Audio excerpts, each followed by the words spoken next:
Ok, então hoje é 5 de outubro de 2024. Esse aqui é o terceiro encontro para divulgar o pensamento do Glissant, incorporar esse pensamento em nossas reflexões e principalmente tentar ampliar um pouco o nosso conceito de devir tradução. Nós estamos trabalhando com essa tradução do livro Introdução a uma Poética da Diversidade, é, que é um livro que tem um conjunto de conferências e depois tem uma parte de perguntas e respostas. É, e a gente, no primeiro encontro, trabalhou o capítulo intitulado Criolização, né, que é um tema que ele vai retomar bem de início nesse que a gente vai tratar hoje. Depois, Línguas e Linguagens, que foi quando ele já apresenta a questão da tradução e do multilinguismo. E agora, cultura e identidade, né? Duas palavras carregadas, né? Cultura e identidade são duas palavras carregadas de coisas, né? Não sabemos exatamente o que é, mas elas já têm essa carga, né? É,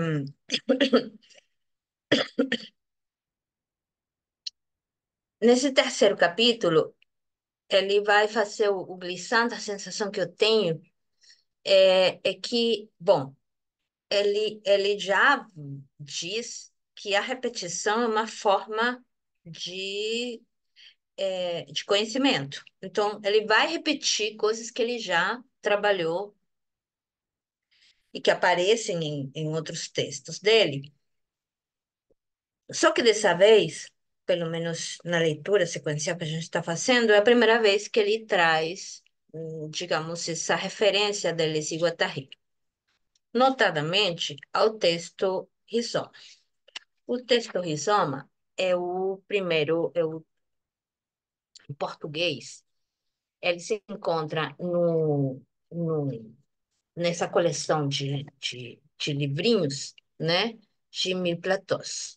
É no Platô 1, é o primeiro texto.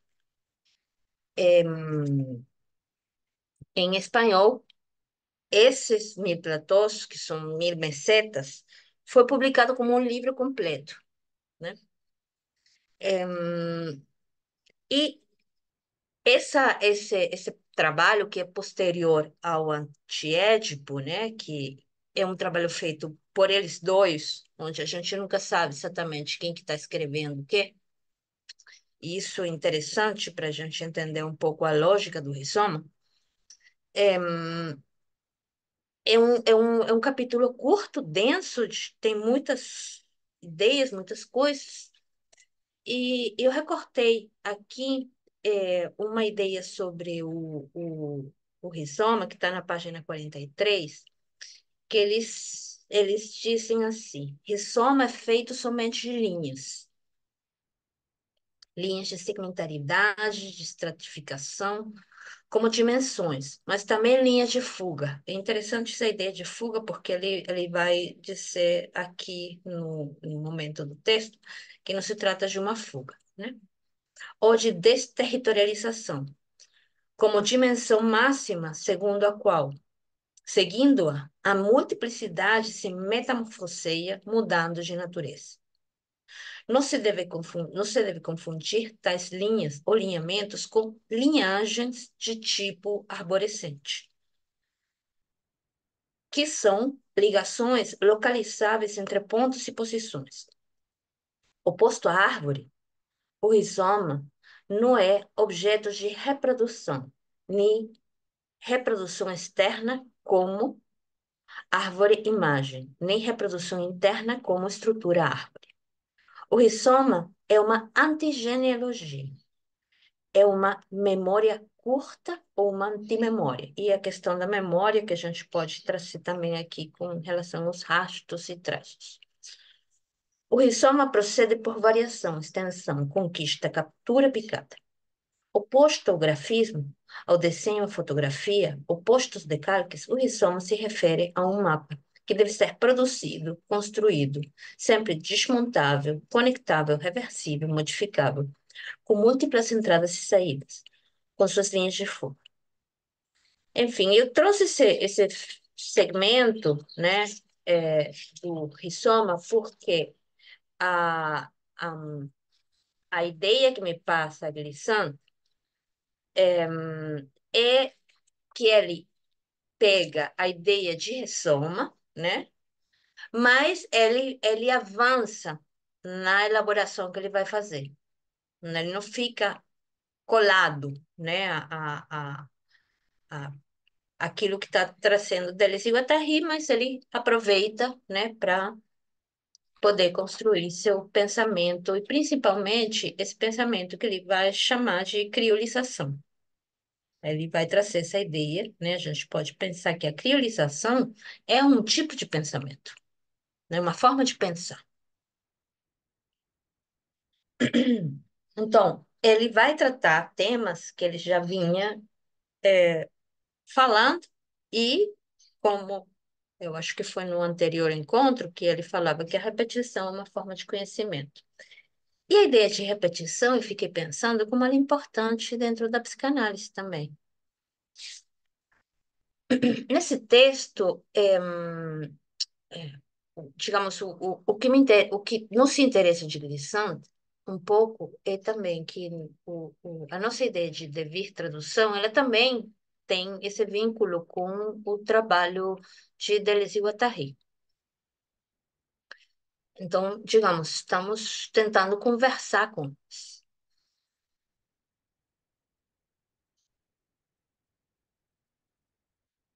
Mas, por outro lado, eu fiquei pensando, dentro dos estudos da tradução, especificamente, existem autores que já trabalharam a ideia de ressoma dentro dos estudos da tradução, pensamento da tradução. Uma dessas pessoas, um desses autores, é Lawrence Venuti. No livro Escândalos da Tradução, não só em Escândalos da Tradução, mas também em outros textos, ele pega algumas ideias de Deleuze e Guattari. E eu peguei um fragmento que me pareceu interessante, é um fragmento que ele vai falar da tradução da filosofia, viu, Thaís? Da tradução de filosofia. Ele diz assim, no início desse capítulo, e é um pouco esse é o nosso projeto também, que é pensar, né? Digamos, a gente complica a psicanálise quando a gente introduz o pensamento da tradução. Então, ele vai complicar também os filósofos, né? Trazendo a tradução, né? Como uma questão. E nesse capítulo que intitulado A Filosofia, eu acho que é a filosofia, deixa eu conferir aqui.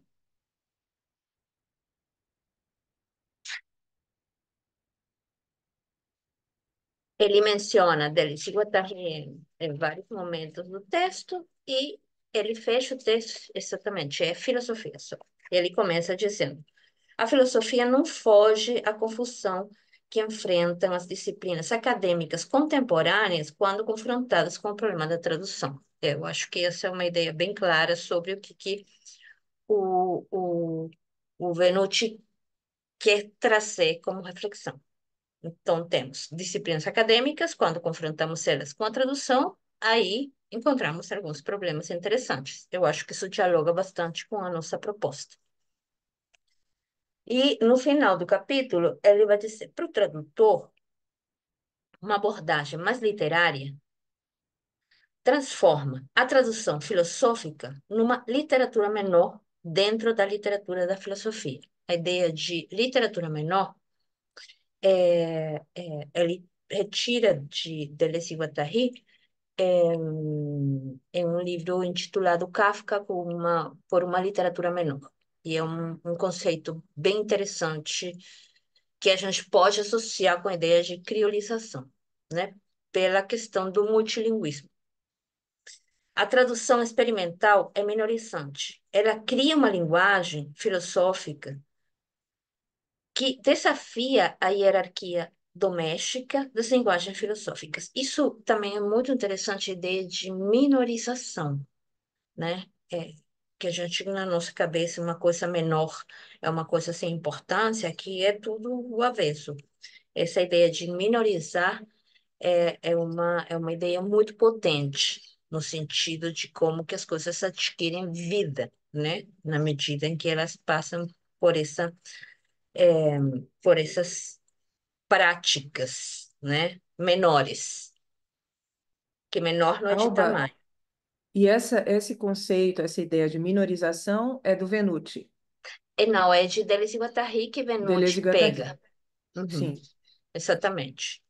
Que, que Venuti pega.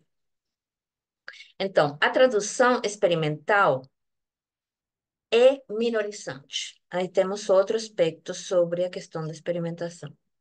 Ela cria uma linguagem filosófica que desafia a hierarquia doméstica das linguagens filosóficas.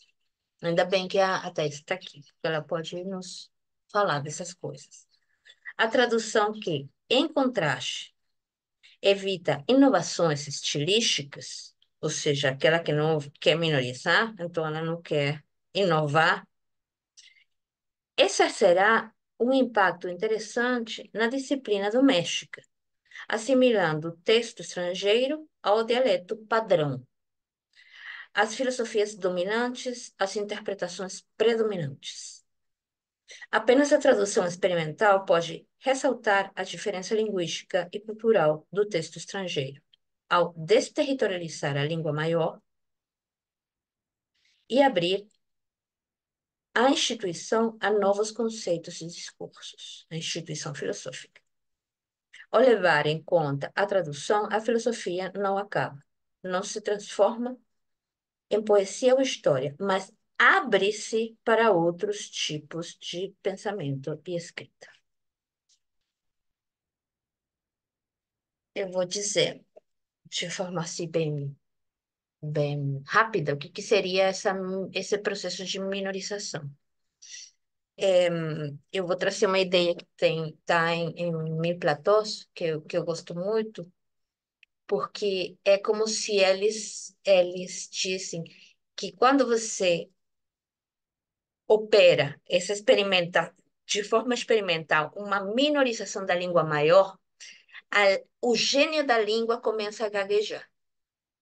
Eu acho isso muito interessante, né? De pensar que uma coisa que seria dita de uma forma assim, né? Aí essa experimentação faz que isso que viria como um, um dito numa língua, numa coisa esperada, comece a gaguejar. Essa é uma das ideias. É a ideia de que o gênio da língua começa a gaguejar. Mas também tem uma outra ideia que tem muito a ver com, está muito atrelada à tradução, que é como se a língua estabelecida, né? A língua menor faz que a língua maior, ou seja, a língua estabelecida, comece a sentir que é estrangeira. Esse ser estrangeiro na própria língua é um efeito dessa minorização. Então, isso tem a ver justamente com esse encontro com o outro, né? Pelo menos na minha leitura.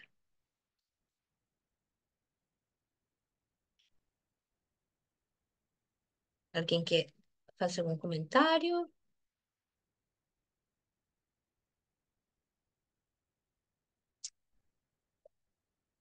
Então, esse desvio foi para dizer por onde que Glissant traz a Deleuze e Guattari, que ele declara que é a partir de Ressoma, articulando com Venucci, que também tem uma leitura de Deleuze e Guattari, como isso pode conversar com a nossa ideia de dever tradução. Dever tradução seria uma forma de uma, uma, uma, uma prática de minorização da língua. Alba, eu não sei se ajuda, mas é porque quando você falou de minoria, eu lembrei do Platô 2.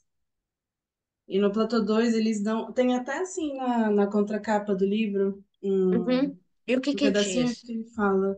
Então, aí diz assim: a noção de minoria, com suas remissões musicais, literárias, linguísticas, mas também jurídicas, políticas, é bastante complexa. Minoria e maioria não se opõem apenas de uma maneira quantitativa. Maioria implica uma constante de expressão ou conteúdo como um método padrão em relação ao qual ela é avaliada. Suponhamos que a constante ou metro seja homem branco masculino adulto habitante das cidades falante de uma língua padrão europeu heterossexual qualquer, ponto. É evidente que o homem tem a maioria, mesmo se é menos numeroso que os mosquitos, as crianças, as mulheres, os negros, os camponeses, os homossexuais, etc. É porque ele aparece duas vezes, uma vez na constante, uma vez na variável, de onde se extrai a constante. A maioria supõe um estado de poder e de dominação, e não o contrário. Supõe o metro padrão e não o contrário. Aí, acho que tem uma coisa de justamente não ser em quantidade, mas em as relações de poder e como essas relações, como elas tocam uma outra, né? Por exemplo, Muito eu não sei, bem. quer dizer, por exemplo, assim, eu imagino que pode ser, que a gente pode usar como exemplo, pensando no funk, como uma cultura que seria uma cultura de uma minoria, mas, de certa forma, uma parcela dessa cultura, ela tem uma projeção extranacional, né? Internacional, com outros artistas. Não sei se faria sentido, mais ou menos assim. Para mim é um conceito que é interessante essa questão que digamos, claro, tá claro que não tem a ver com mais ou menos, né? É outra coisa. E tá claro que é justamente como uma espécie de ruptura do esperado. E tá claro que a gente poderia dizer, ah, isso aqui é maior, isso aqui é menor. Não. Alguma coisa que minoriza o maior, sabe? É como se fosse uma irrupção, pelo menos até onde eu entendo. O esperado é X e alguma coisa está ali e rompe, e rompe.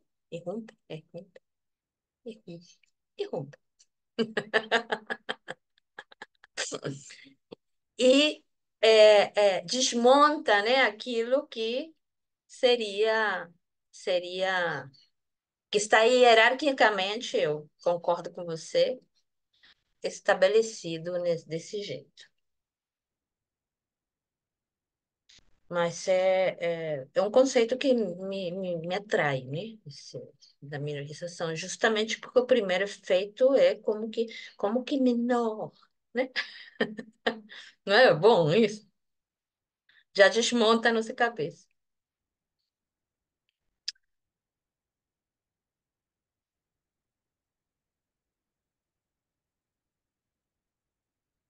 Então, eu dizia que eu ia percebendo que na leitura de Glissant é que a sensação que eu tenho, eu não sei se a Denise lembra quando a gente estudou o Tratado de Nomadologia, eu acho que ela deve lembrar, porque isso nos marcou, né, Denise? Que a gente fazia um esforço louco para tentar sair dos binarismos. Lembra? E a sensação que eu tenho é que o Glissant está fazendo um trabalho de tensionar esses binarismos e avançar em relação ao que está me ajudando a avançar nesse trabalho difícil, né, de sair uma coisa ou a outra. É como se ele introduzindo outros elementos, como essa ideia de que parecem binarismo, entre culturas atávicas e culturas compósitas, né? De início parecem binarismo, mas ele vai construindo no texto. A sensação que eu tenho é que ele vai desmontando o binarismo. Eu não sei o que vocês acham, mas é como se ele lograsse isso. E a ideia de opacidade me parece chave para isso.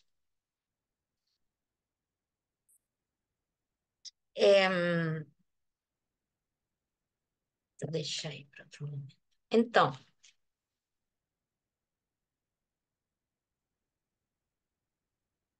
Glissant diz que ele aplica essa ideia de ressoma ao princípio de identidade e à categorização das culturas, né? Então, temos cultura, é identidade e raiz, né? E aí a gente pode ir colocando a conjunção "e" do rissoma, né? Temos culturas atávicas e culturas compósitas. Aí a gente diria, não é ou culturas, é culturas compósitas. Nessa reflexão, não se trata de demonizar uma em função da outra, né?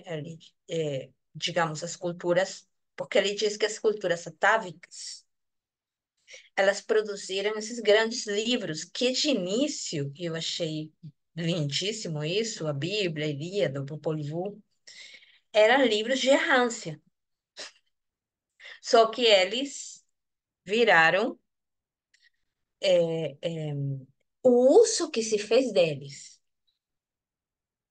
Eles viraram livros de fundadores, que eram livros de errância, eles viraram livros fundadores. Por quê? Porque esses livros fundadores, essa gênese que está presente nas culturas atávicas, ela dá segurança à comunidade em relação a quê? Seu próprio destino. Eu lembrei, não me perguntem por quê, quem sabe, que no seminário da Carta Roubada de Lacan, deve ser pela palavra destino, há o seminário termina com essa ideia sobre o destino, que seria a mensagem que estaria escrita, né? Que o cara teria deixado escrita no. E eu não sei por que que isso me veio agora, mas enfim. Lembra, Karime? Pois é, você sabe que você começou a falar, comecei a tentar lembrar aqui, não lembrei. É no final da carta roubada. É o final da carta roubada. E se fala de destino. Da carta Destino. que sempre chega ao seu destino? Não, é uma Não? frase de uma, não sei, de um texto Sim. clássico, hum, destino, Uhum, menciona dois personagens, né? E me uhum. veio isso porque essa ideia de destino, digamos, para que que se precisa da Gênese? Não se precisa da Gênese, se precisa da tranquilidade, porque essa Gênese é a que vai dar conta, né, de nos tranquilizar sobre aquilo que seria o destino, né? E a gente sabe qual é o destino. Então, e ele diz que esses livros dessas culturas atávicas eram primeiro livros de raça e que esses livros foram utilizados para virar, né, um pouco essas garantias, né? Eu vou te dizer o que vai acontecer.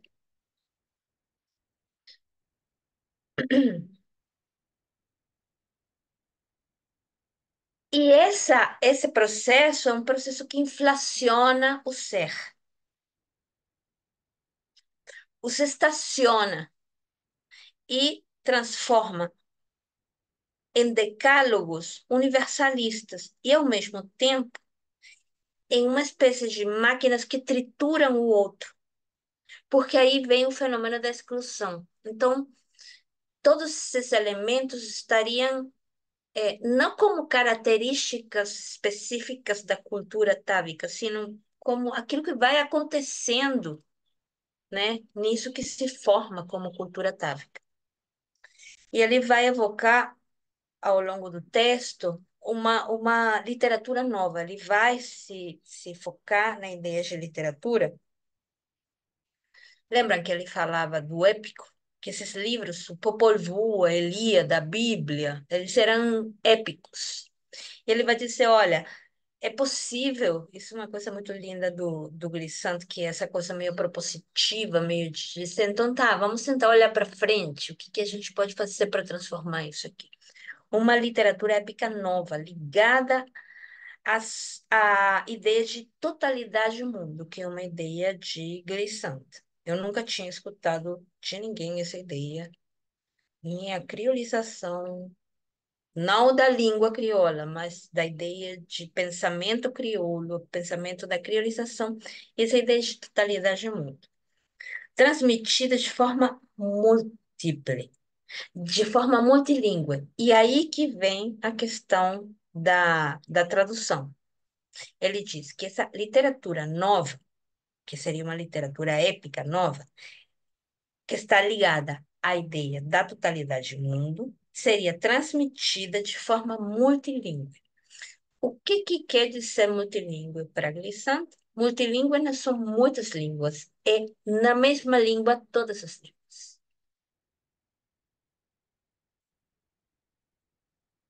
Então, o multilinguismo é a própria língua, né? A própria língua. Você pode ser, pode estar escrito,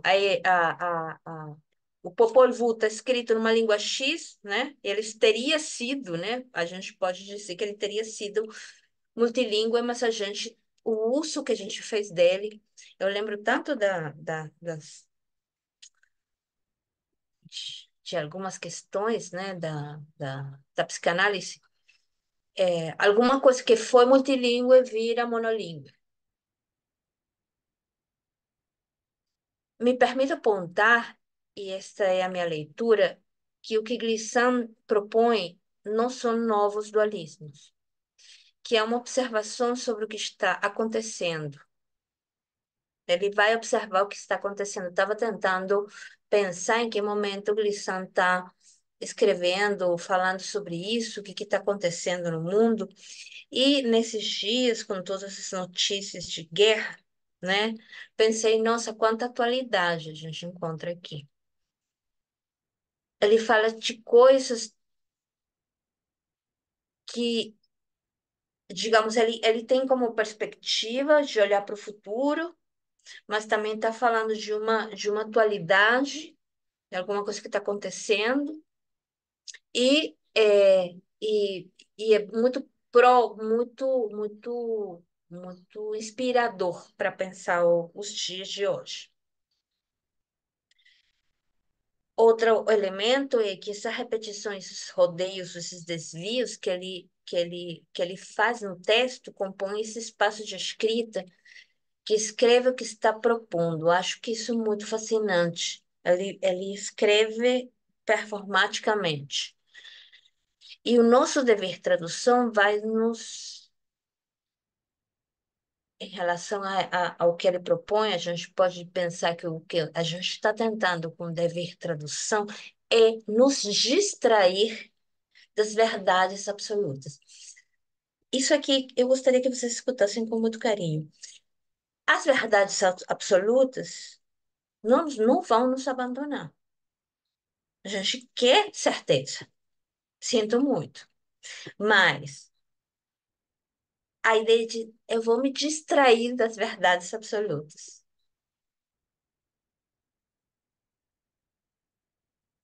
Por que que eu digo isso? Porque, querendo ou não, quando a gente pensa a diversidade, se a gente pensa a diversidade, e só a diversidade, ela pode também virar uma verdade absoluta. Ah, não, há o diverso. Entende? É como se a armadilha é justamente essa. Então, o que que a gente pode fazer? Olha, se distrair do absoluto. Mas voltemos para a questão da identidade, que é um tema que aparece nesse capítulo também. Podemos pensar que há uma tensão, um movimento entre essa identidade rizoma e a identidade raiz única. Então, haveria uma identidade rissoma, que é a identidade de relação, que é a identidade crioula, e que está relacionada com as culturas compósitas e essa identidade raiz única. Então, vejam, quando eu falo de rissoma, relação crioula, eu falo de várias coisas. Quando eu falo de raiz única, raiz única. Podemos pensar que traduzir, não a tradução, mas traduzir, anda em zigue-zague nessas identidades, culturas, tanto raiz quanto relação. O dever tradução supõe o outro em mim, com as suas opacidades. Dever tradução não implica se fazer o outro. Isso aqui é fundamental. Não implica se fazer o outro, nem devir o outro, nem trazer o outro à minha imagem e semelhança. Apenas fazer ele comparecer. Essas foram reflexões que vieram enquanto estava lendo. Então, o que que a gente pode pensar dessa identidade raiz e dessa identidade rissoma, né? É, a identidade raiz, né, funda-se longínquamente numa visão de criação do mundo, tem uma gênese, um mito criador que nos dá sossego, e ela é sacralizada pela violência. Mas essa violência é uma violência oculta. Eu acho que isso é muito importante, porque esses episódios fundadores, eles são violentos, mas isso se oculta, não é uma violência explícita. E ela se ratifica numa pretensão de legitimidade, que permite que a comunidade proclame seu direito de possessão, né, de uma terra, né, território.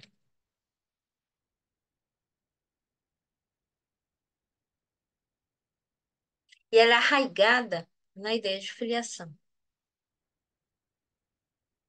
Já,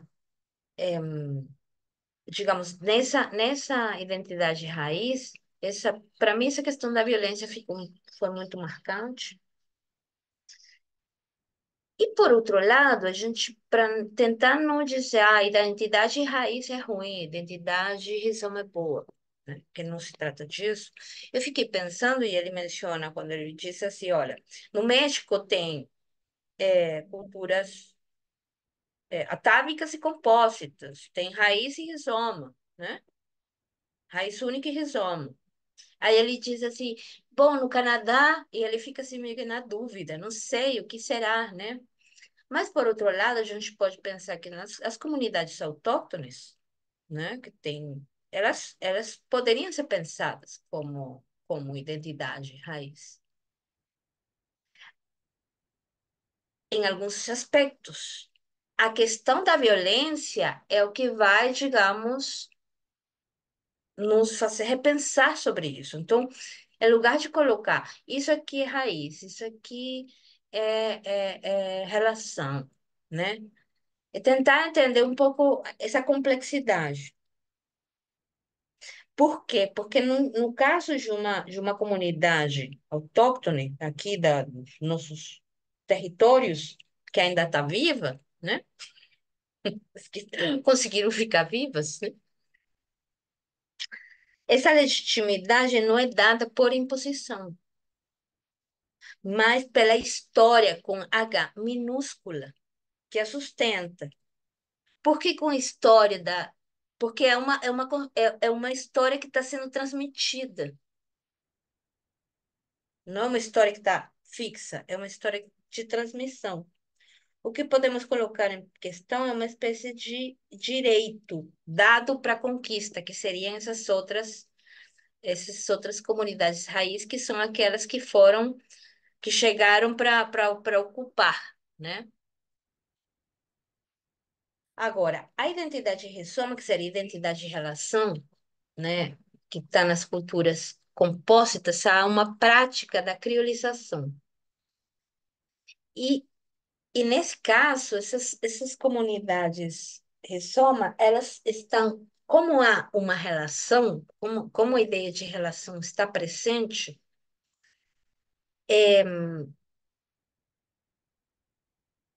há uma presença das contradições e uma consciência dessas contradições dos contatos.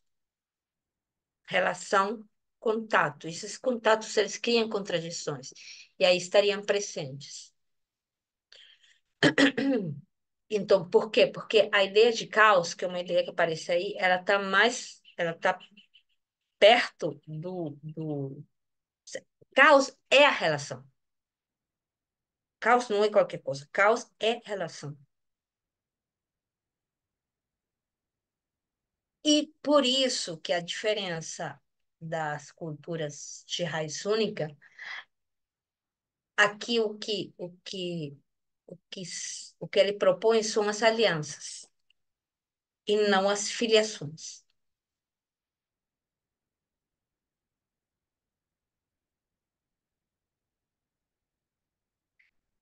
Por outro lado, essa identidade rissoma, vejam que eu pulo da identidade para a cultura, da cultura para a identidade. Estou fazendo isso de propósito. É, o que, o que se celebra é o pensamento da errância. E o pensamento da errância, ele está próximo da ideia de totalidade. Então, os rastros, resíduos e a opacidade está mais próximo da identidade e relação das culturas compostas. Mas Uhum. lembremos, não se trata de excluir uma relação da outra. Fala, meu bem. Eu fiquei pensando, eu queria entender melhor, ele na página, acho que 82, você falou agora de rastro, né? Uhum. Pensamento do rastro, barrinha resíduo. Ele diz assim, o que emerge sob o espetáculo das hegemonias é, sem sombra de dúvida, a fratura do universal generalizante. E, a priori, a surpresa do sendo, do surgimento do existente em contraposição à permanência do ser. Tudo isso se sustenta, na minha opinião, no que chamo de pensamento do rastro, barrinha resíduo. O rastro resíduo supõe e traz em si a divagação do existente, e não o pensamento do ser. Como, assim, eu fiquei meio perdida aqui, assim, o que que ele está chamando do pensamento de rastro resíduo? O que que vocês... Porque isso me Qua- chamou muita atenção até por conta do seminário 9, né? Que ele está insistindo no rastro. quando ali, eu acho que no capítulo da criolização, para mim ficou muito claro isso. Ele disse assim, olha, quando os negros chegam nas barcas, eles são separados, né? E eles não podem se comunicar com os da sua língua, né? E eles não conseguem trazer as coisas deles. Eles não vêm com os elementos deles. Então, aí que eu digo que aí tem uma questão relacionada à memória. Mas essa memória é de rastros e resíduos, não é, Denise? De restos. Do que... E isso que é o mais interessante, porque desses rastros resíduos, daquilo que sobrou, do que parece, isso, isso permite que alguma coisa se construa. Digamos, é como se fossem caquinhos de vida, né? Que se recuperam e se colocam para. Bom, então vamos fazer alguma coisa com isso aqui. Alba, tem uma definição que Hegel dá para a dialética, que ele fala da coruja de Minerva, né? Que ela só levanta voo no crepúsculo. Que é depois que tudo aconteceu com os destroços, e aí muito em função ali da Revolução Francesa, aquele caos todo, o que é possível contar. É o que a gente tem, os destroços, né? E te escutando, eu fiquei pensando num ponto muito importante de bem como quando se começa ali uma produção sobre o que é dialética, que é quando Hegel está criticando essa posição de pensar as grandes verdades filosóficas, que elas estão muito ancoradas num argumento de autoridade, então você tem uma hipótese e depois você fica longos capítulos para defender aquilo, né? E logo no comecinho da fenomenologia, ele vai fazendo uma inversão que ele vai falar da verdade e da certeza. A verdade da certeza é que a certeza, num primeiro momento, é aquilo que não se relativiza. Na fenomenologia, é a certeza do imediato. A coisa é imediata e ninguém tem condições de duvidar disso. Como a dialética abre um espaço para questionar isso? Justamente porque ela está em relação com o outro. Então, ela consegue se perceber na contingência da língua e perceber que você só tem o imediato pela mediação, então, sem a língua, você não tem a presença de nada. Então, você começa uma mudança importante, que é pensar que é a língua que produz o tempo das coisas, né? Porque até Kant, mesmo com todo o aparato crítico, matemática e Aristóteles, o tempo, tudo não estava para além da linguagem. E eram critérios absolutos, por onde você, inclusive, podia olhar para uma outra cultura que tinha uma outra relação com o tempo e dizer são inferiores. Ou não é que são diferentes, né? Estão mais longe da verdade. Uhum, E o que a dialética faz na fenomenologia do espírito, por isso que ela tem tanto a ver com o surgimento da antropologia, é fazer da certeza um tema. Quando ela uhum. faz da certeza um tema, ela consegue fazer esse giro de justamente se colocar nessa condição estrangeira e pensar no que está amparada a certeza dela. Então, ela vai no que parece necessário e descobre que é contingente. E aí isso muda todo o curso da pesquisa, né? E aí, não à toa que lá no capítulo 4 da Dialética do Senhor e do Escravo vai haver o reconhecimento de que aquilo que foi feito até então era violento. Ele usa a palavra violência. Muito interessante, isso me lembrou uma questão que ele menciona, que é que quando a gente está diante de uma cultura é, atávica, é, aí o que reina é a exclusão, digamos, porque é como se tudo se organizasse e é isso mesmo aqui. Então, não desorganiza a história, não. É desse jeito. Então, tudo que venha, né, de alguma forma, interrogar aquilo que está estabelecido, é excluído. Já essa cultura compósita, ela só existe a partir dessa relação com esse outro. Então, há um outro ali. E aí a gente vê que acontece o desencontro, o desentendimento, enfim, esse tipo de coisas. E é nesse movimento de insuficiência, digamos, maravilhosa, né, que a gente pode pensar que alguma coisa é criada, é possível, né? Sim. E é interessante porque a ideia de reconhecimento recíproco que está em jogo ali no caminho da fenomenologia do espírito tem a ver com isso, de você identificar naquelas características mais reificadas da linguagem uma espécie de dívida com o processo histórico. Porque no final da fenomenologia, o que vai acontecer é que vai ser incluída na ideia de lógica a contingência. Tem história, não tem lógica. Essa é uma tese muito importante para a dialética. Para Aristóteles, não. Você pode pensar princípio de identidade e a história não tem nada a ver com isso, né? E é muito interessante porque a ideia do reconhecimento recíproco, de que vai se inverter a ideia de que no capítulo 4 ele vai falar sobre desejo, né? E ali desejo não é o sujeito anterior ao desejo, mas é o desejo produzindo uma ideia de objetividade, uma ideia de subjetividade, né? Como a linguagem estava a todo momento produzindo nós e os objetos, mas a gente só vai tomar consciência disso indo no limite dela, que é onde ela emperra, fracassa, né? Gagueja, onde ela não opera com essa destreza daquilo que é necessário. Porque o que está em jogo no capítulo 4 é isso. Você diz assim, se a nossa certeza, que parecia ser tão inabalável, ela não pode ocupar esse lugar absoluto, porque naquele ponto ela fracassa, isso significa que a gente desejou que fosse assim. Nós, enquanto cultura, enquanto povo, realmente acreditou que deveria ser assim. Se não é necessário, então é desejo.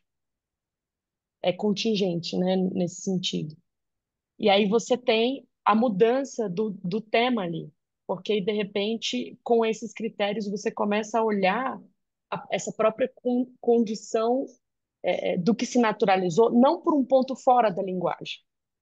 A própria linguagem se desdobrando nas suas Uhum, questões, ela é capaz de inaugurar perguntas, que é o que acontece entre um capítulo e outro, que nos permite olhar para aquilo que dentro da perspectiva alienada, a gente não tem condições de reconhecer pelo princípio de identidade aristotélica, porque não é algo a ser predicável, não é uma substância, é uhum. movimento, inclusive, que nos atravessa. Por isso, o percurso ele não pode ser excluído. É, a relação está a todo momento, mas a fenomenologia é o reconhecimento metodológico de como essa relação sempre esteve presente. Então é muito essas voltas, elas não são desnecessárias, né? É o caminho por onde a gente consegue, digamos assim, ver nesse tropeço algo que sem o movimento não seria possível. Porque três coisas que estão muito em jogo ali. É a ideia de que a coisa é imediata, que cai no primeiro capítulo. Depois a ideia de que a essência é algo fixo, que cai no segundo barra terceiro capítulo. Então, essas certezas inabaláveis que não conseguem suportar as perguntas que são muito bem feitas em cada capítulo para ir até o limite, elas nos permitem abandonar um pouco alguns preconceitos e olhar como preconceito. E Uhum. aí a grande crítica à filosofia clássica, né? Que essa grande crítica à filosofia clássica, que ela é muito mais reconhecida em Lacan, ela já está em Hegel, porque é justamente isso, abandonar as grandes verdades e pensar assim, está em aberto. Se tem algo sobre a verdade, está acontecendo agora. Interessante. É, tem uma coisa aqui, retomando a Karime, o rastro resíduo na 83, que eu marquei aqui, que quando disse assim, na verdade, o rastro resíduo não contribui para completar a totalidade. Isso é interessante porque a ideia de totalidade não é um universal. E a totalidade ela nunca é completa. Isso é fundamental também no pensamento de Gleason. Mas permite nos conceber o. E aí eu não sei se é uma questão, um errinho na edição, nos conceber o indicível dessa totalidade. Eu pensei se não seria nos conceber no indicível dessa totalidade. Mas o que vocês acham nesse fragmento? Alba, eu acho, esse fragmento também tinha me chamado a atenção. Eu acho que mas nos permite mesmo, permite conceber o indizível dessa totalidade, porque não se trata, né, então, de tomar o rastro, o resíduo, como se, tomando a imagem que você fez dos caquinhos, né, Não se trata de tomar esses rastros, esses caquinhos, para completar, né?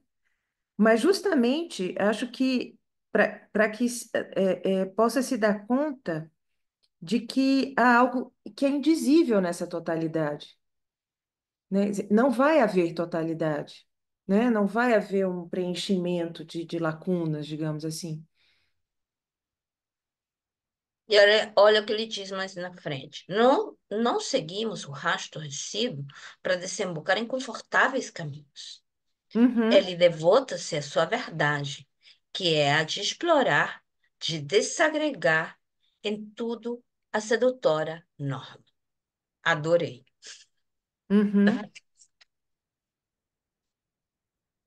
A norma é sedutora. sim, E na seguinte página, na 84, e aí por isso que essa ideia de rastro resíduo tá relacionada com a opacidade, né? Quando ele disse assim: todos precipitamos em nós mesmos os rastros resíduos de nossas histórias ofuscadas, não para propor, em breve, através de desvios, um modelo de humanidade que contraporíamos, mas de maneira completamente rastreada a tantos outros padrões que se esforçam em nos impor. Esse é o desvio que não é nem fuga nem renúncia, mas arte nova do desatamento do mundo. Rastro resíduo não reproduz a vereda inacabada na qual tropeçamos, nem a alameda lavrada que se fecha sobre um território, sobre o grande domínio. É uma maneira opaca de aprender o galho e o vento, de ser um si que deriva para o outro. Areia na verdadeira desordem da utopia. Aquilo que não foi sondado, o obscuro da corrente no rio liberado. As paisagens antilhanas determinam as outras ao longe, e nelas tudo quanto cria sinuosidade de seu rastro resíduo singular, de afluentes a rios, estabelecendo correlação. Correm frágeis e obstinam-se essas ramificações de linguagem interpelando-se. Morros e profundidades ressalvam em narrativa, trituram o inexplicado do mundo. Não se subtraíam a esse tema novo que se esforça. Não se subtraia a esse tema novo que se esforça. Não se ofenda com vocábulos insolentes, nem tampouco com os vocábulos gritados, cobertos de terras demasiadas, de espaços demasiados. Eles soam o improvável e o risco que dividimos juntos. Assim, o pensamento do rastro resíduo promete aliança longe dos sistemas, refuta a possessão, desemboca nestes tempos difratados que as humanidades de hoje multiplicam entre si. Que choques, em choques e maravilhas. Essa é a ânsia violenta do poema. E aí ele vem para o direito de opacidade, que eu acho maravilhoso. Essas literaturas das quais presinto a aparição, então ele está já, digamos, como prevendo a aparição de novas literaturas épicas, né? Essas literaturas das quais presinto a aparição, essas literaturas do mundo, penso que só serão possíveis se reafirmássemos onde elas se iniciam, no lugar onde estamos e de onde podemos adivinhar o seu aparecimento. O que penso ser e o que chamo, em se tratando de problemas de identidade, direito de cada um à opacidade. Então, essa ideia da opacidade Não sei o que vocês pensaram sobre isso. Eu achei esse muito interessante.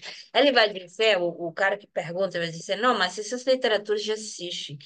Mas ele não está dizendo, elas vão existir. Não, ele diz, sim, elas existem, mas ele lança essa meio que premonitório, né? Tem um tom meio premonitório que eu acho incrível, né? É que eu O que fiquei que vocês pensando acharam? Aham. na questão do imaginário, né? Embora há muitos erros que caem digamos assim, nessa trama por onde o imaginário produz a presença do objeto, a Uhum. solução tampouco está na ideia de eliminar o imaginário, porque isso é impossível. Ele vai estar lá, né? A questão é qual é o lugar e essa opacidade, né? Vai estar lá. Qual é o lugar disso? E quando a gente pensa nessa ideia de uma totalidade que não é quantitativa, mas que aponta sempre para uma relação, é como se esse lugar do rastro apontasse sempre para uma tensão para o que fica de fora, né? Aquilo, né, Karina? O que fica de fora está participando o tempo todo. E- Então, parece essa questão de dá para você incorrer num erro por essa via do imaginário, só que a solução para isso não é eliminar o imaginário, é entender o Não. lugar dele num registro, né? No nó. E ele, claro, a ideia de imaginário, eu acho que a gente já fala sobre isso, que não sei se é o mesmo imaginário lacaniano, né, até porque o imaginário lacaniano só existe em função do simbólico real, mas eu acho muito interessante essa ideia de mudar o imaginário. Se a gente pensar que o imaginário é aquilo que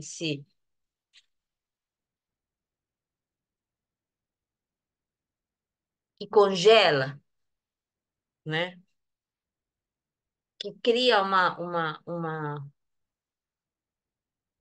um contorno, né? Esse contorno pode ser mudado. Que é um pouco do que a Isildinha fala, né? Esse efeito que se dá no racismo, por exemplo, no Brasil, tem a ver com essas relações, o efeito do corpo negro, tanto para a pessoa quanto para o outro, né? Tem a ver com essas relações. Agora, esse mesmo efeito não permanece quando você vai para um outro território, para um outro lugar,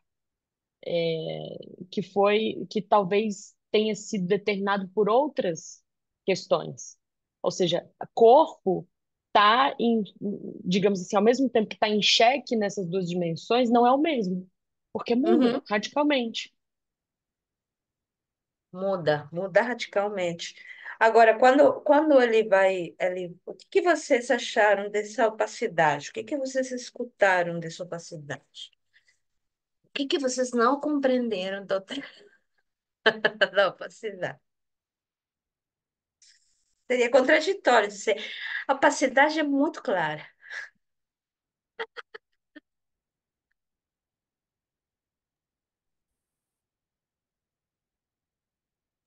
Alba, você sabe o que me chama a atenção nesse conceito de opacidade? O direito à opacidade.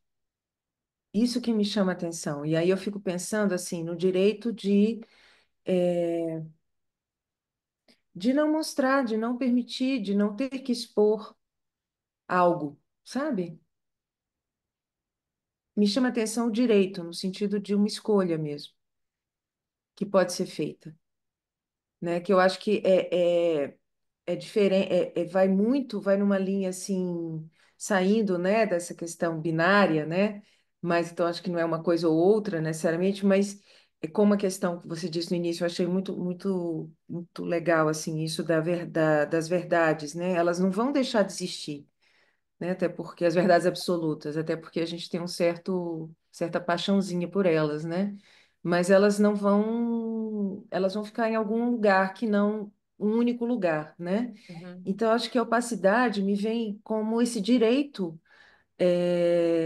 a ela, né? Que vai na contramão disso de mostrar tudo, entender tudo, né? Romper sempre, assim,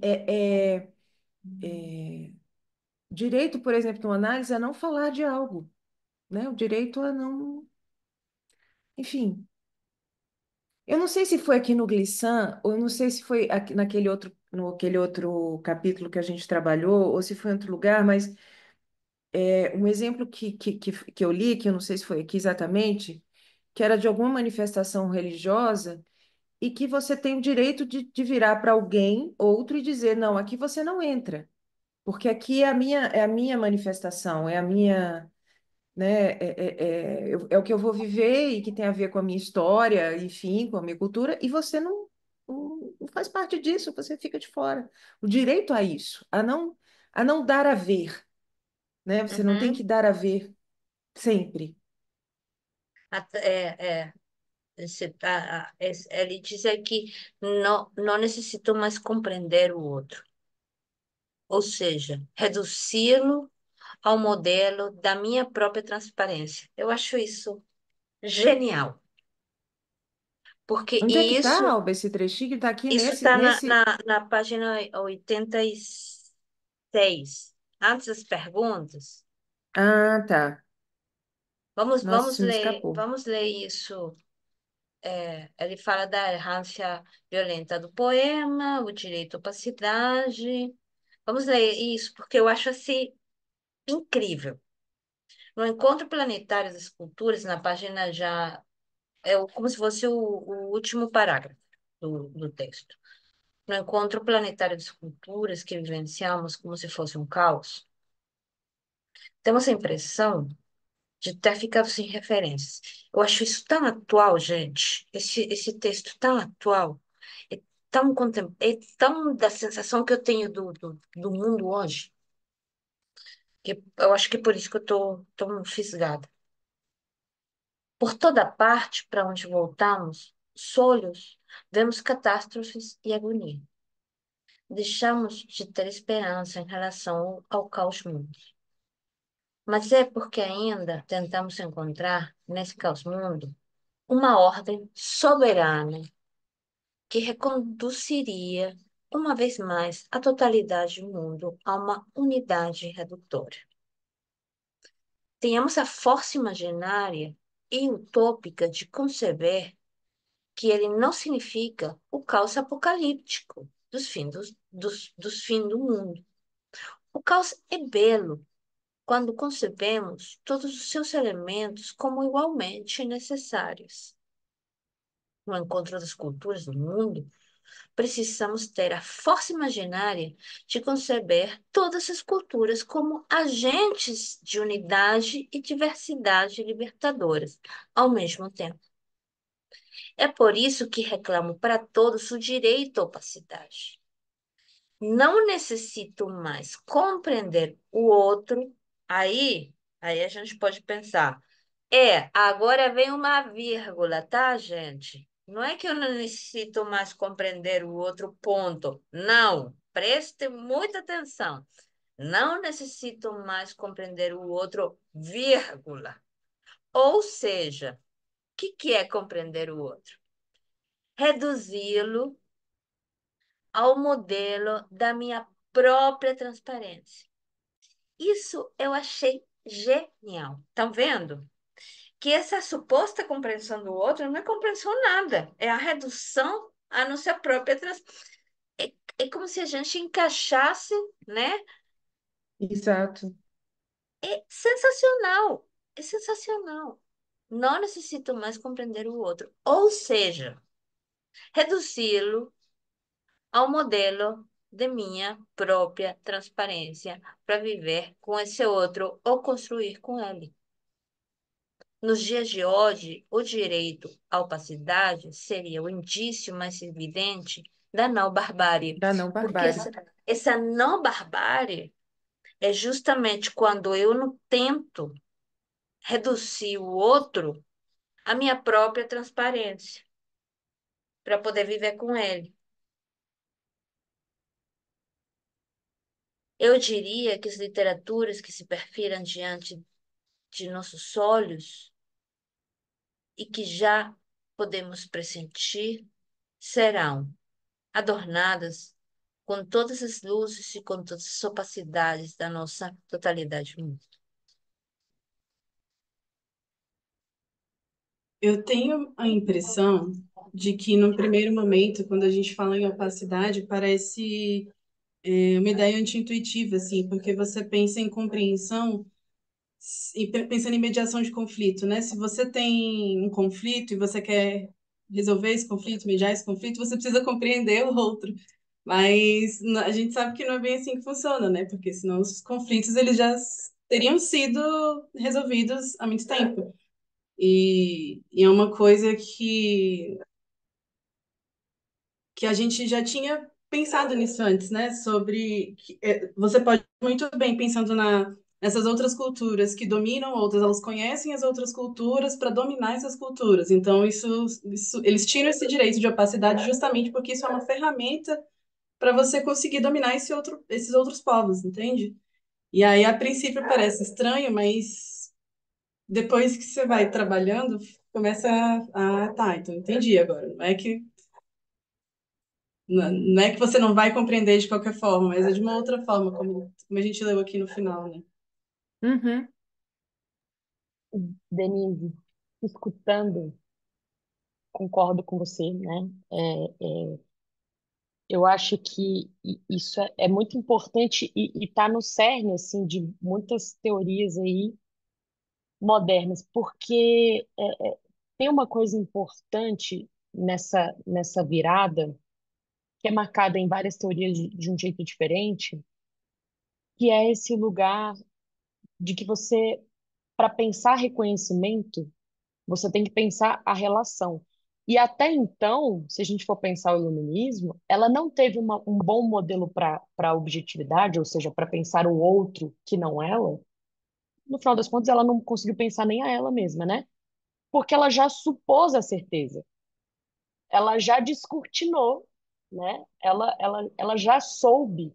Tanto é que esse direito à opacidade, na verdade, barra esse mito da talvez que fundou boa parte do que estaria ali no, nessas pretensões mais iluministas do Ocidente, que é de esclarecer tudo, né? E tu diz da onde, né? E aí tem um grande Exatamente. mito por trás. E tem uma frase muito importante quando está ali na dialética do senhor e do escravo, que é o reconhecimento de si no absolutamente outro. Quando você não reduz o outro a algo que você já sabe, esse encontro, essa relação te possibilita olhar para as próprias naturalizações e desnaturar, deslocar a certeza desse lugar, e aí você consegue se reconhecer. Você consegue entender que esses fragmentos por onde as coisas parecem desenrolar uma possibilidade de dizer o mundo, tem uma história, né? Não é um marco zero. Então, acho que esse tipo de reconhecimento é o que permite frear essa violência de levar a própria normatividade, os próprios direitos para resolver conflito do outro, né? Porque no fundo o que você faz é reproduzir uma violência que não reconhece nada. E, na melhor das hipóteses, a dialética diz assim: você consegue reconhecer a si na relação com o outro porque você quebra com esse pacto da certeza. Você quebra com os pactos das naturalizações. E você consegue perceber que isso foi construído num processo histórico, tanto quanto o outro. Por isso que vai ser diferente.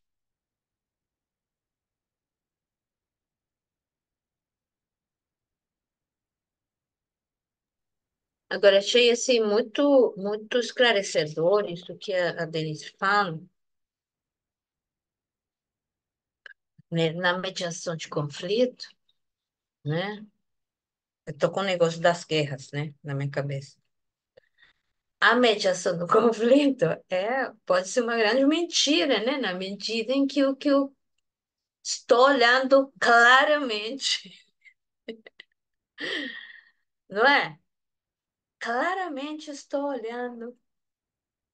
Não, estou reduzindo o outro à minha transparência. Isso é incrível.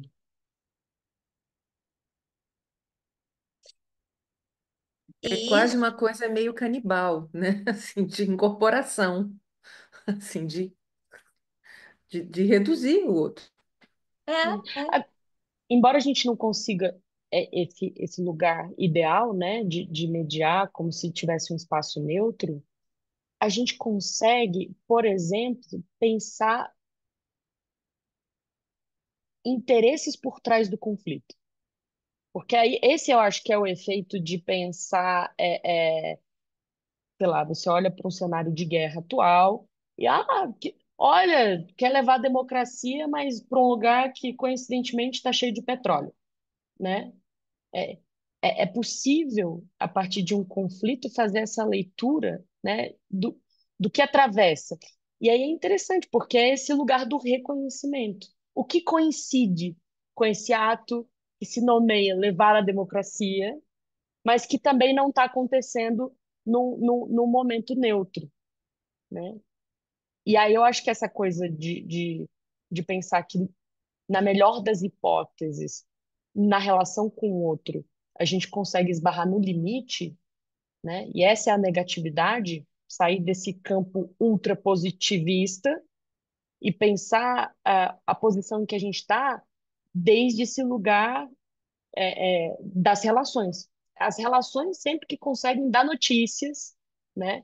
Dessa, desses atravessamentos, que não necessariamente a gente vai mediar, mas talvez dizer que o conflito está atravessado por outras questões já muda o cenário.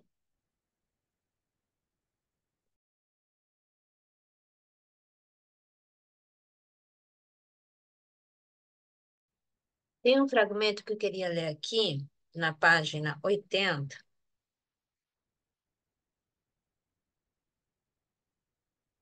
onde ele diz.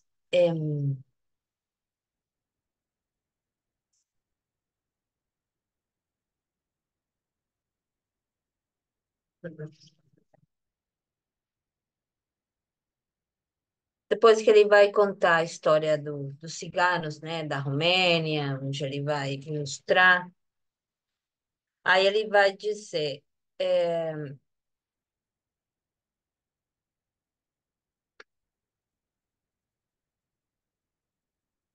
no final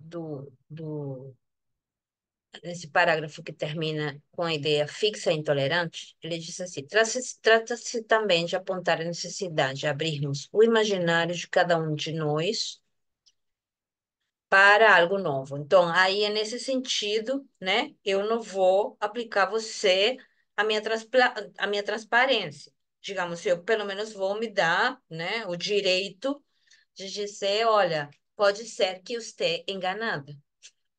Digamos, trocando miúdos, né? Pode ser que isto seja um engano.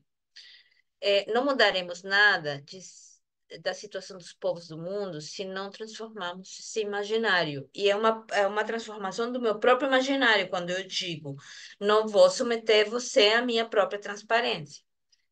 É a ideia de que identidade, e a ideia de que identidade deve ser uma raiz única, fixa e intolerante, né?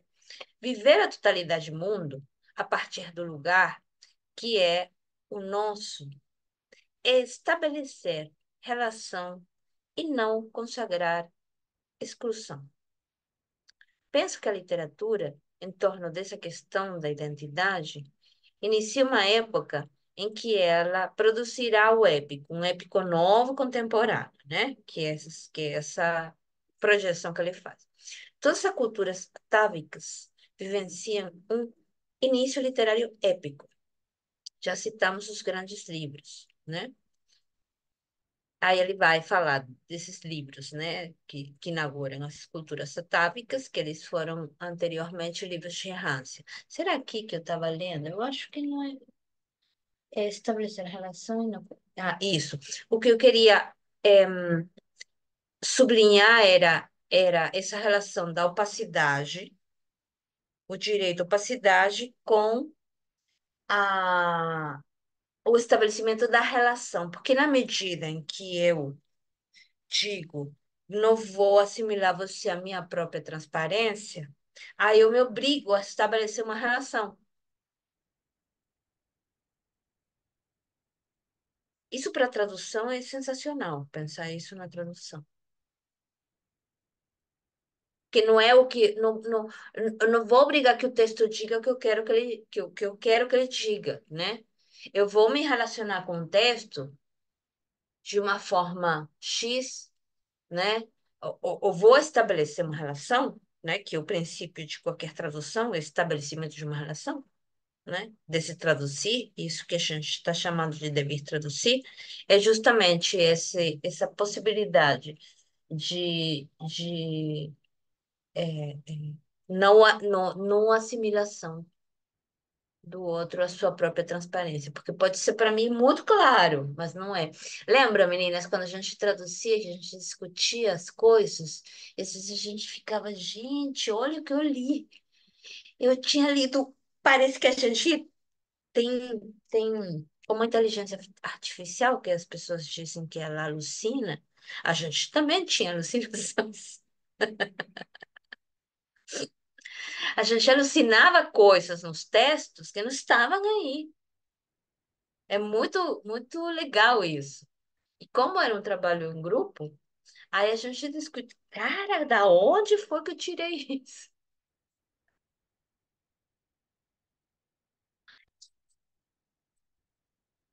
Eu me lembro, Alba, Denise, né, Thaisa, no nosso no trabalho de tradução do outro Lacan e depois o livro do Bruno, mas eu não sei em qual dos dois, que às vezes vocês vão lembrar, eu começava a traduzir o texto e eu ia direto traduzindo a citação também. Vocês lembram disso? Eu tive que começar de novo um capítulo, porque e aí o que acontecia? Olha que louco. Porque como eu ia direto, assim, totalmente tomada pela minha língua, sei lá, pelo quê. Então, quando eu traduzia a citação de acordo comigo, assim, né, e não como o autor estava propondo, principalmente no livro do Bruno, Alba me chamou a atenção. Ele usa as mesmas palavras da citação muitos parágrafos depois. Lembra disso, Alba? Algumas. Então, se eu ia traduzindo direto e traduzia a citação de acordo com o que ficaria melhor para mim, eu pegava aquela palavra que ele ia usar depois para dar todo um sentido ao texto dele por outra coisa. Então, assim, era um tratorzinho, assim, passando, brrr, né? E passando por cima de uma construção outra, né? Quer dizer, justamente é o contrário do que a gente está lendo aqui. Né, esse apego ao que, a meu ver, ficaria mais claro, sei lá, em nome de uma clareza, em nome do melhor entendimento, mas não era o meu texto, né? E não é a citação que eu tinha escolhido, era outra pessoa escolheu essa citação por um motivo qualquer, então o motivo tinha que estar ali, que no caso eram as palavrinhas que depois ele ia usar, né? Mas isso de trazer para, porque era muito transparente para mim, né? E aí eu estou pensando agora que a gente pode pensar esse trabalho da citação como um trabalho de rastros resíduos. Porque eu lembro, Ótimo. é uma questão para quem traduz textos teóricos, a questão da citação é o O, né? Porque a gente precisa fazer operações de colagem, né? São operações, como fala, não lembro o nome dele. É um trabalho, né, que a gente faz com essa citação. E exatamente pode ser justamente isso, deixar esses rastros tecidos, né, comparecerem para compor o texto Compor o traduzido. texto, exato. Uhum, uhum. Que é a única forma que entra, né? Porque os rastros tecidos, eles, se a gente for transparente, eles não vão comparecer, eles não vão estar aí, eles não vão querer aparecer. Excelente, excelente. Mais alguma coisa, gente?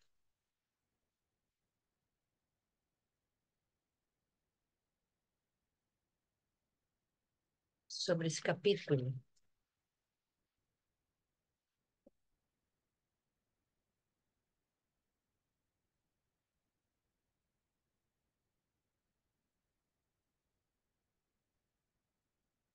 Estava pensando é, é, quando ele diz assim que esses livros que foram livros de errância e que viraram, é, digamos, gênesis da raiz única, né? Como uma coisa que pode. O uso disso é o que transforma em raiz única isso, em raiz única é uma coisa que era compósita. É o Eu uso não que se sei, faz. Uhum. eu não sei se eu delirei, mas ou se eu li em algum lugar do texto em que ele diz que é possível que as culturas compósitas se transformem em atávicas, né? Então tem muito a ver também. Tem com a própria ideia de máquina de guerra e de aparelho de Estado, né? Porque elas não são fixas, assim, não tem lugares fixos. Uma hora uma e ela pode ser a outra também.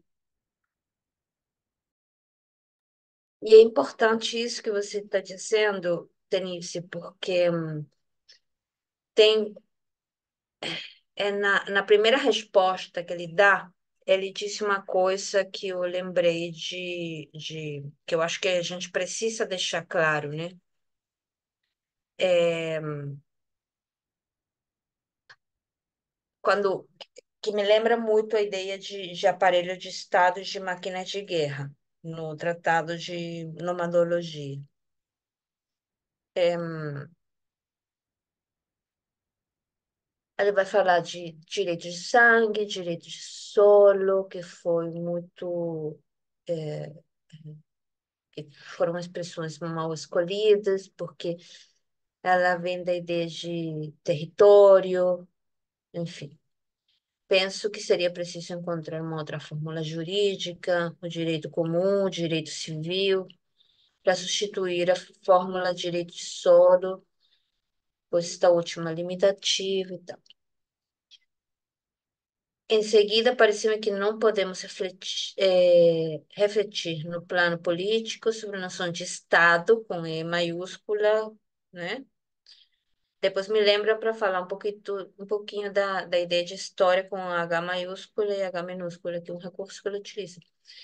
Nem temos aprendido a conhecer aquilo que as culturas do nosso mundo constituem as transformações desse Estado. Então, aí vem falando do Estado, né? Só que ele disse aí,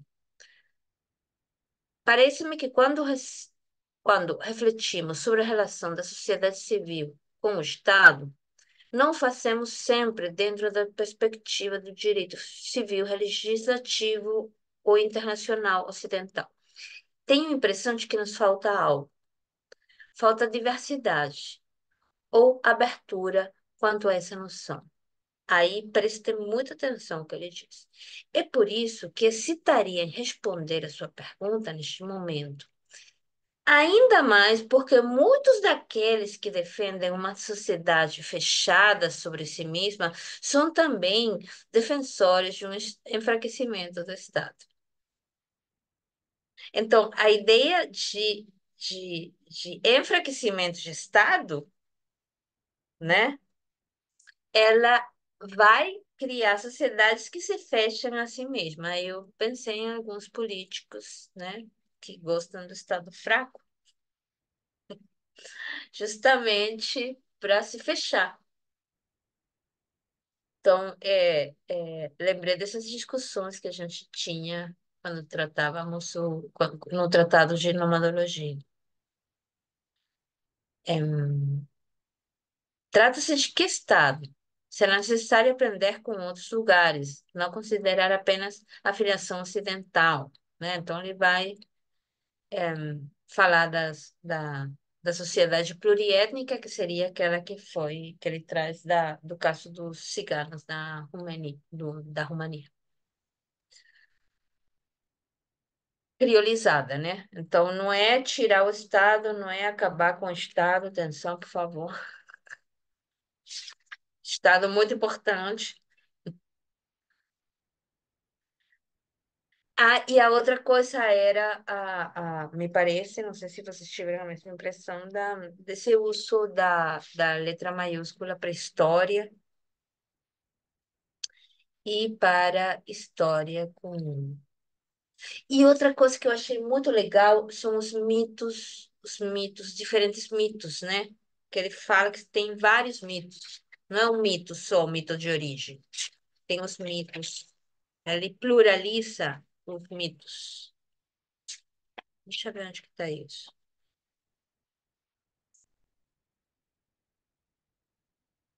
Dos mitos fundadores, né? Mas há outros mitos. Ou será que eu li em outro lugar? Eu Eu vou acho que é lendo. ali entre a 73 e a 70, 75, ele vai fazendo um caminho, assim, até chegar em História com H maiúsculo, ele vai fazendo um caminho, assim, sobre a criação dos mitos e qual que é o papel disso na identidade de um povo, né?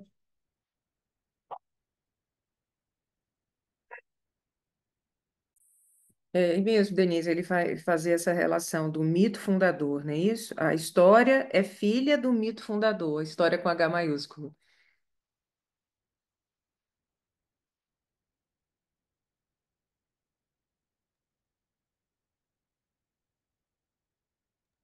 Eu Mas até isso fiquei também. pensando nisso, né? Ah, desculpa, pode falar. Pode falar, Dres, depois eu falo. Não, é só que eu fiquei pensando, assim, que essa história com H maiúsculo não era isso, né? Na verdade, não foi eu que pensei, foi o que eu entendi do que eu li, assim, que ela seria como se fosse uma imagem, um mapa do que seria essa identidade desse povo, né? E aí você tem essa história fixa e, e ela, enfim, eu perdi a linha do raciocínio, mas tinha alguma coisa a ver com os rastros, né? Que como a gente consegue recuperar na história oficial, na história com H maiúsculo, a gente não vai conseguir recuperar os rastros e daquilo que se perdeu. Não que procurar esses rastros seja completar as peças do quebra-cabeça, mas formar outras histórias com H minúsculo, de repente. A gente pode pensar em minorizar a história, com rastros e resíduos.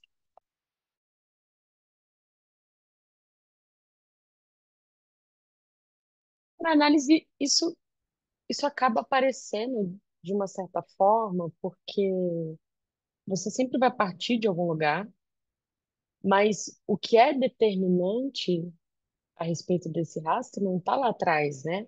Está no modo como isso é contado. Isso, inclusive, tá passível de mudanças, né?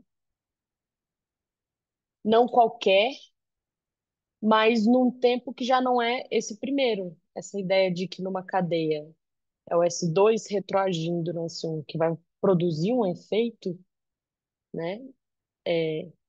Talvez toque nessas questões.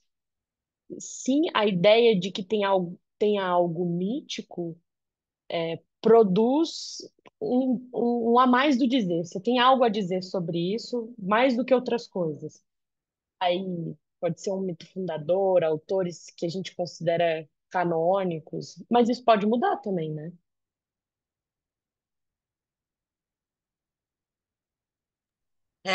Olha que bonito essa ideia nas 75. Diz, portanto, como diz agora a Karime, a história com H maiúscula é realmente filha do mito fundador.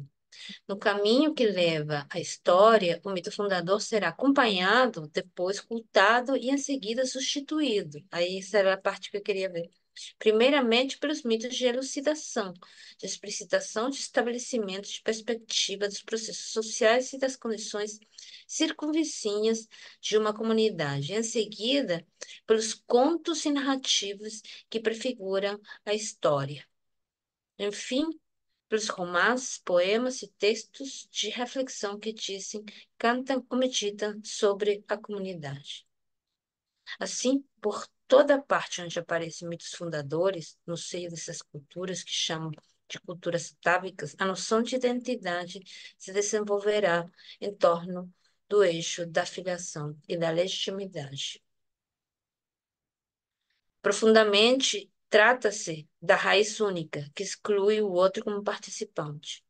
Pode-se inferir que será mantida uma concepção, por exemplo, da oralidade como prefiguração da abordagem ontológica, que encontrará naturalmente seu território nesta civilização do absoluto e que as escrituras representarão.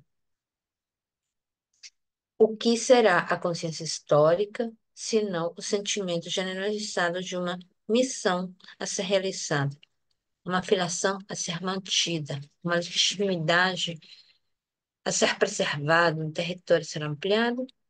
Nos casos das sociedades nas quais o mito fundador não funciona, olha que legal isso. No caso das sociedades em que o mito fundador não é que não há, é que não funciona.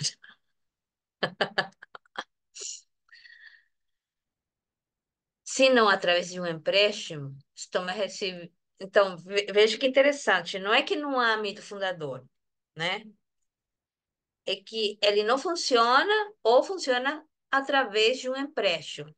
Estou me referindo a sociedades compósitas, a sociedades de criolização. A noção de identidade se realiza em torno das tramas da relação, que compreende o outro como inferência. Aqui a gente vê claramente como não é uma boa e outra ruim. É tão genial poder colocar isso assim, desse jeito. Essas culturas começam diretamente pelo conto, que paradoxalmente já é uma prática do desvio. Assim, o que é desviado pelo conto é a propensão a associar-se a uma gênese, a inflexibilidade da filiação, é a sombra projetada das legitimidades fundadoras. Quando a oralidade do conto tiver sua continuidade na fixação da escrita, como acontece com os escritores do Caribe e da América Latina, ela manterá esse desvio irradiado que determinará uma outra configuração da escrita, da qual o absoluto ontológico será eliminado. O que será, então, a consciência histórica? Já vem com minúscula, viram que ele mudou? Senão a pulsão caótica em direção a essas conjunções de todas as histórias, das quais nenhuma, e essa é uma das maiores qualidades do caos, pode mais prevalecer de uma legitimidade absoluta. Culturas atávicas e culturas compósitas conformam a mesma situação. De nada adianta se referir às primeiras ou saltar das últimas, quando não se tem a intenção de ultrapassar essa polêmica. E aqui vem a coisa, o projeto Glissant. Em nossos dias, temos que conciliar a escrita do mito e a escrita do conto, a memória da gênese e a presciência da relação. É essa uma tarefa difícil.